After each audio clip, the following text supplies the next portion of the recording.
मराठ्यांवर अन्याय कराल तर दिल्लीपेक्षाही मोठं आंदोलन सांगलीत उभारू. मराठा स्वराज्य संघाचे अध्यक्ष महादेव साळुंखे यांचा सरकारला इशारा. महाराष्ट्रातील मराठा समाज पूर्ण अलर्ट आणि जागरूक झाला आहे. त्यामुळे मराठ्यांवर अन्याय कराल तर दिल्लीपेक्षाही मोठं आंदोलन सांगलीत उभारू असा इशारा मराठा स्वराज्य संघाचे अध्यक्ष महादेव साळुंखे यांनी दिला आहे.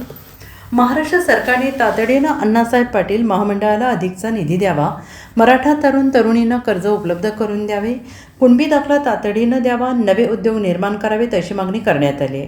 राज्यात दिलेले कुणबी दाखले रद्द करण्याचे काम देवेंद्र फडणवीस यांनी केलं आहे असा आरोप करत, कितीही अन्याय करा, आता मराठा समाजाला त्रास द्याल तर सरकारला सळोखी पळो करून सोडू असा इशारा देत आम्ही फक्त जरांगे यांच्या आदेशाची वाट पाहतोय असा इशारा महादेव साळुंखे यांनी दिला आहे.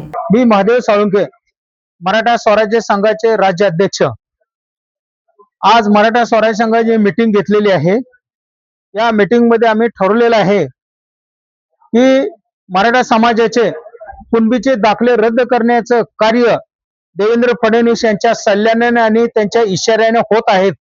हा एक मोठा मराठ्यावर अन्याय आहे आणि ते दाखले रद्द करा म्हणून बावनकुळेही सांगतात आणि बाकीचे लोक सांगतात. परंतु देवेंद्र फडणवीस राज्याचे मुख्यमंत्री असताना हेच लोक सांगायला लागलेत की दाखले आत्म रद्द करा, पुन्हा अधिकाऱ्यावर दबाव आणून रद्द करण्याचा प्रकार सुरू आहे. म्हणजे एन मार्गाने मराठ्यांना त्रास देण्याचं कार्य सुरू आहे. हा त्रास थांबवावा.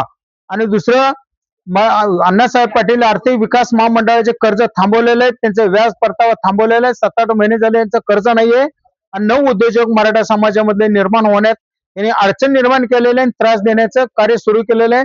मराठा आरक्षणाला तर यांनी खो गाठलेला आहे. मग दिल्लीमध्ये ज्या प्रकारचं आंदोलन झालेलं आहे विद्यार्थ्यांचं, त्यापेक्षाही झेन आंदोलन पेक्षाही मोठं महाराष्ट्रात आंदोलन होईल याची दखल जरांगे यांनी फडणवीस साहेबांनी घ्यावी आणि मराठ्यावर जे अन्याय करतोय, जे सूड उगवण्याचं काम करता ते थांबवा. मोगलांना 700 वर्ष जमलं नाही, ते तुम्हाला 10-12 वर्षात काय जमणार आहे? 100 मोगल तुमच्या पिढ्या जर आल्या देवेंद्र फडणवीस, तरी मराठा संपणार नाही. हे लिहून ठेवा.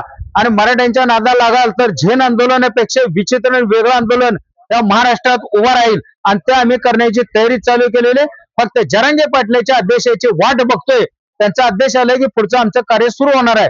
तर वेळीच तुम्ही सावध व्हा आणि मराठ्याविषयी जे अलर्जी आहे तुमच्या मनात आणि जे द्वेष आहे रक्तात तुमच्या कणाकणात देवेंद्र फडणवीस आणि बीजेपी RSS वाल्यानं तुमच्या मनात भरलेला आहे, तो तुम्ही थांबवा आणि सर्वांना समान न्याय द्या. नाही झेन आंदोलनापेक्षाही वाईट आंदोलन आम्ही सुरू करू, एवढेच लक्षात ठेवा. Bureau report SPN Marathi, Sangli.